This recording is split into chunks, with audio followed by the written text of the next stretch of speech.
అప్పుల బాధలు వెంటాడుతున్నాయా? అయితే 6 జేవిఆర్ వారి జాతిరత్నాలు ధరించండి. హాయ్ హలో నమస్తే వెల్కమ్ టు మనం టీవీ. నేను యాంకర్ సిరి. ఇప్పుడు మనం మాట్లాడుకోబోయే ఘటన సభ్య సమాజం సిగ్గుపడేటువంటి ఘటన. ఒక కట్టుకున్న భర్తే భార్యతోని వ్యభిచారం చేయిస్తున్నాడు. ఒకటి కాదు రెండు కాదు 10 ఏళ్లుగా భార్యతో వ్యభిచారం చేస్తున్నాడు ఒక కసాయి భర్త. ఇక్కడ మనం చూడొచ్చు, ఈయనే ఆ కసాయి భర్త. సో మమత రాజేష్ ఇద్దరు కూడా భార్యాభర్తలు. వీళ్ళిద్దరూ కూడా 15 ఏళ్ళుగా కాపురం చేస్తూ ఉన్నారు. వీళ్ళకు 15 ఏళ్ళ క్రితం పెళ్ళయింది.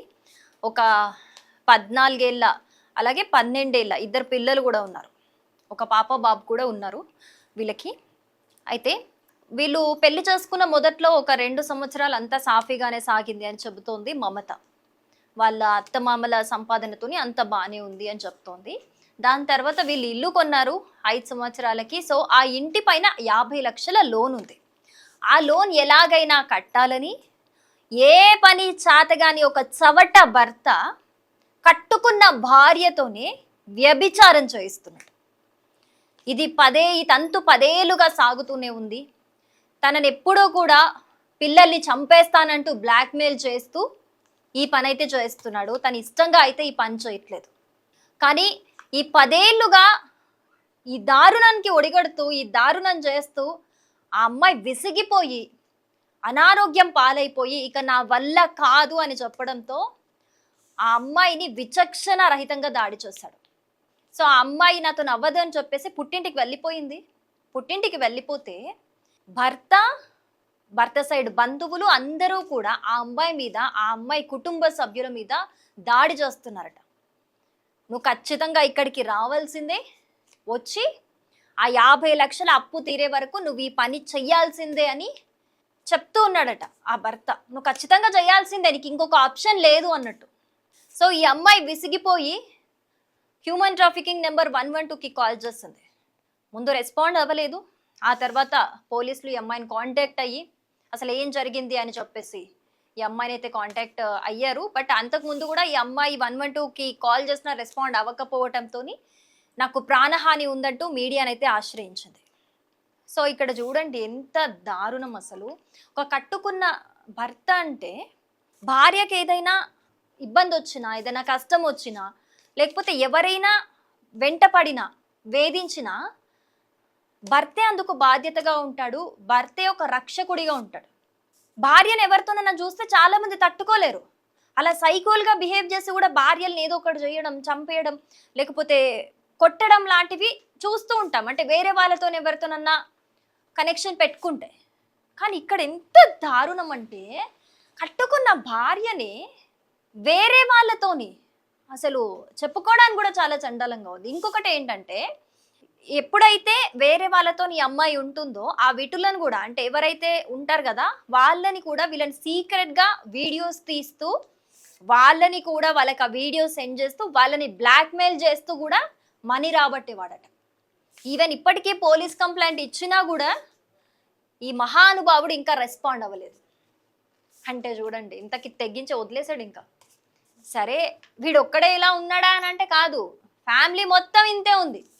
ఫ్యామిలీ కూడా నువ్వు ఖచ్చితంగా రావాల్సిందే, ఈ పని చేయాల్సిందే, 50 లక్షల అప్పు తీరే వరకు నీకు తప్పదు అని ఫ్యామిలీ మొత్తం మాట్లాడుతున్నారట. ఇది సరిపోదు, ఇప్పుడు మమతని వేధించడం సరిపోదు అన్నట్టు మమతకి తమ్ముళ్ళు ఉన్నారట. వాళ్ళ తమ్ముళ్ళ భార్యలకు కూడా ఫోన్ చేసి వేధిస్తున్నాడట. వాళ్ళతో కూడా అసభ్యంగా మాట్లాడుతున్నాడట. మీరు కూడా ఈ పని చేయాలి అని చెప్పి వాళ్ళు అసలు బయటికి రావడానికే గజగజ వణుకుతున్నారట. ఎంతటి దారుణం చూడండి అసలు. అంటే వాడికి ఒక ఏమంటారు, ఒక అమ్మాయి అయినా, ఒక స్త్రీ అయినా, మహిళ అంటే గౌరవమే లేదు. ఫస్ట్ వాడికి ఎలాగో సంపాదించడం చాతగాదు, చాతగాని చవట వాడు గాజులేసుకొని కూర్చున్నాడు. వాడికి చాత కాదు కాబట్టి భార్యతోని ఇంతటి దారుణానికి ఎంత టూ మచ్గా ఉంది అసలు. రాను సమాజంలో విలువలు లేకుండా పోతున్నాయి. అసలు ఆ అమ్మాయి పరిస్థితి ఆలోచించండి. ఆ అమ్మాయి నాకు ప్రాణహాని ఉంది, నన్ను ఇంకేం చేస్తారో ఖచ్చితంగా రావాల్సిందే అన్నారు, నన్ను ఏమన్నా చెయ్యొచ్చు ఏ క్షణాన్ని అని చెప్పి భయపడుతోంది ఆ అమ్మాయి మీడియాతో మాట్లాడుతున్నప్పుడు. ఏమనాలి చెప్పండి ఇంకా అసలు వాడిని. అండ్ సరే ఆ అమ్మాయి పోలీసులను ఆశ్రయించినా కూడా భయం లేదు, ఇంకా అసలు పోలీసులకు రెస్పాండ్ కూడా అవ్వలేదు. అంటే చూడండి ఎంతకి తెగించి వదిలేసి ఉన్నాడో. ఆ మహా అయితే ఏమవుతుంది, వెళ్ళి పోలీస్ స్టేషన్కి వెళ్ళి జైల్లో పెడతారు అంతే. అసలు ఇలాంటి వాళ్ళకి, ఇలాంటి వెధవలకి ఎలాంటి శిక్ష పడాలంటే, అసలు సొంత భార్య అయినా సరే, అంటే భార్య అనగానే తాళి కట్టగానే ఇక భార్య మీద కంప్లీట్ హక్కు నాకు వచ్చేస్తుంది, నేను ఏమైనా చేయొచ్చు, భార్యతోని ఏమైనా చేసుకోవచ్చు, భార్య అంటే ఇంకా నా హక్కు అది అని ఫీల్ అవ్వడమేనా భర్త అంటే? మళ్ళీ ఇంతమందితోని ఉంచడంతో పాటు వీడు కూడా మళ్ళీ అనుభవించేవాడట మధ్య మధ్యలో. అసలు ఆ అమ్మాయి ఏంటది, అసలు బాడీయా ఏంటది, ఆ అమ్మాయి ఆరోగ్య పరిస్థితి ఏంటి ఒక్కసారి ఆలోచిస్తే భయం వేస్తుంది కదా. అసలు వినడానికి ఒక రకంగా ఉంది, అలాంటిది ఆ అమ్మాయి 10 ఏళ్ళు అనుభవించింది. ఈ 10 ఏళ్ళు కూడా ఎప్పుడు తప్పించుకుందామని చూసినా కూడా ఆ అమ్మాయిని కొట్టడమట, తిట్టడమట, పిల్లల్ని వేధించడమట, పిల్లల్ని చంపేస్తానని చెప్పి ఆ అమ్మాయి ముందే బెదిరించడమట.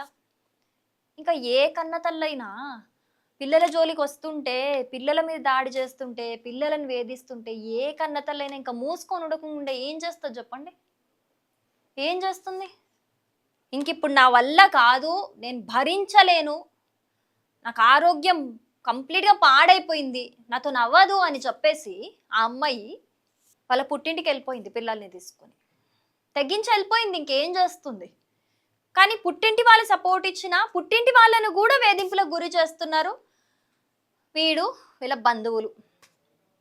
సరే వీడికంటే బుద్ధి లేదు, బంధువులు అంటే పెద్దవాళ్ళు ఉంటారు కదా, దాంట్లో వాళ్ళు చెప్పాలి కదా ఇది తప్పు అని. అట్లీస్ట్ వీళ్ళ తల్లిదండ్రులు చెప్పాలి కదా తప్పు అని.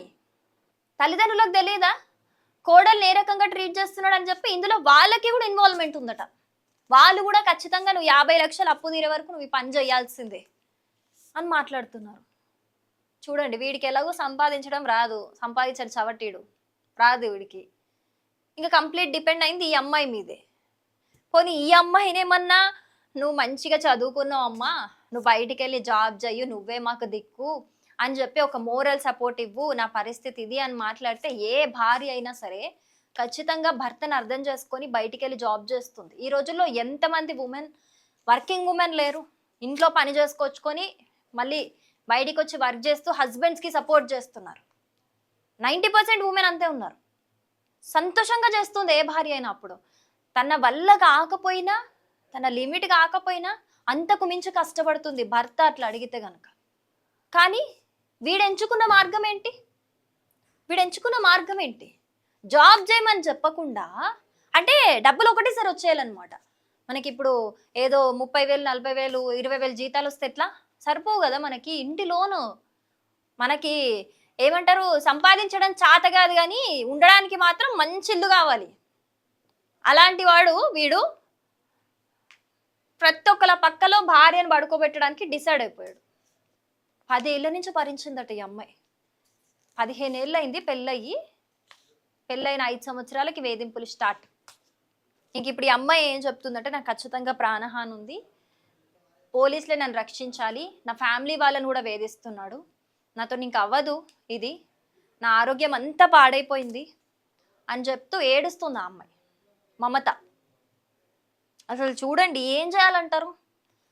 ఇలాంటి ఒక కిరాతకులని, నీచమైన మనుషులని, అసలు ఒక వ్యక్తిత్వానికి అర్థం కూడా తెలియని ఒక మనుషులని ఏం చేయాలంటారు? ఇలాంటి సమాజంలోని ఇలాంటి చీడ పురుగుల వల్లే ఈవెన్ పెళ్ళైన మహిళలు కూడా మనశ్శాంతిగా కావచ్చు, ఒక భద్రత పరంగా కావచ్చు, జాగ్రత్తగా ఉండలేకపోతున్నారు. ఇప్పుడు కట్టుకున్న భర్తే ఇంట్లో అయినా నరకం ఉంది, బయటికి ఎక్కడికో వెళ్ళక్కర్లేదు. సరే ఒక ఆడపిల్ల బయటికి వెళ్ళింది, ఎవరో ఏదో చేశారు అనడానికి కాదు, ఇంట్లోనే ఉన్నాడు ఆ రాక్షసుడు, కిరాతకుడు ఇంట్లోనే ఉన్నాడు. ఇంకెక్కడికి వెళ్తుంది ఆ అమ్మాయి? అసలు ఇలాంటి వాళ్ళని చూసినాక నిజంగా పెళ్లి చేసుకోవాలనిపిస్తుందా ఏ ఆడపిల్లకైనా? ఒక సైడ్ ఏమో అబ్బాయిలని ఆ విధంగా పెళ్లి చేసుకున్నాకైనా చంపేయడం, పెళ్లి కాకముందైనా చంపేయడం.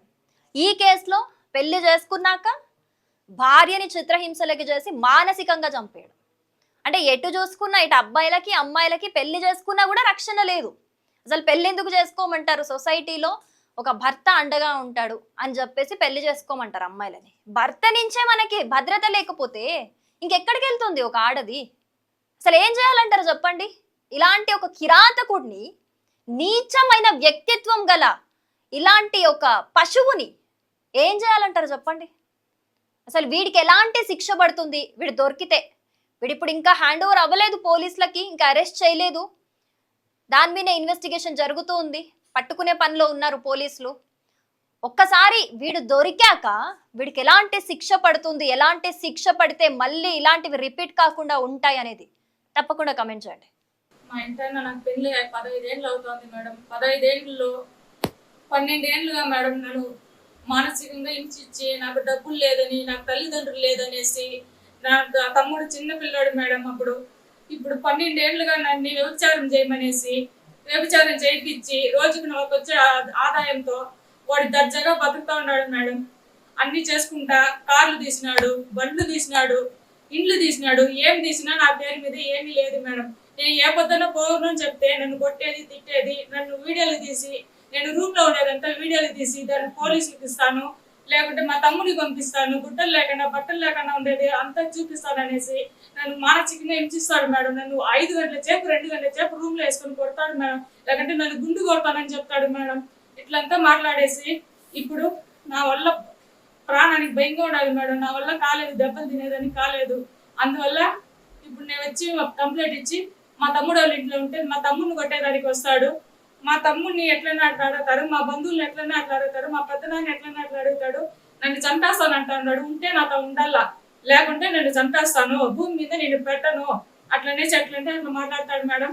పిల్లగాల్ని కొట్టి మీ అమ్మ పైన ఇట్లా చెప్పండి, అట్లా చెప్పండి అనేసి, మీ అమ్మ ఇట్లా వ్యభిచారి, దాని పాటుగా దాని ఇష్టంగా చేస్తూ ఉండదు అనేసి నేను చెప్తా ఉన్నాడు మేడం. నా ఫోన్ పే, ఆయన ఫోన్ పే, మా భర్త ఫోన్ పేని చెక్ చేయండి మేడం. రోజు 5,000 నా అకౌంట్ నుంచి ఆయన అకౌంట్కి ట్రాన్స్ఫర్ అవుతుంది. అందరితో మాట్లాడమంటాడు, మళ్ళీ డీప్గా ఉంటానంటాడు, నన్ను కొడతాడు, తిడతాడు. ఇవే మేడం జరుగుతూ ఉండేది. ఎవరికి నేను చెప్పుకోలేడు ఇన్ని రోజులకి. ఇప్పుడు నా బాధ నేను చెప్పుకుంటా ఉన్నాను. దీనిపైన నాకు న్యాయం చేసేలా చూడండి మేడం.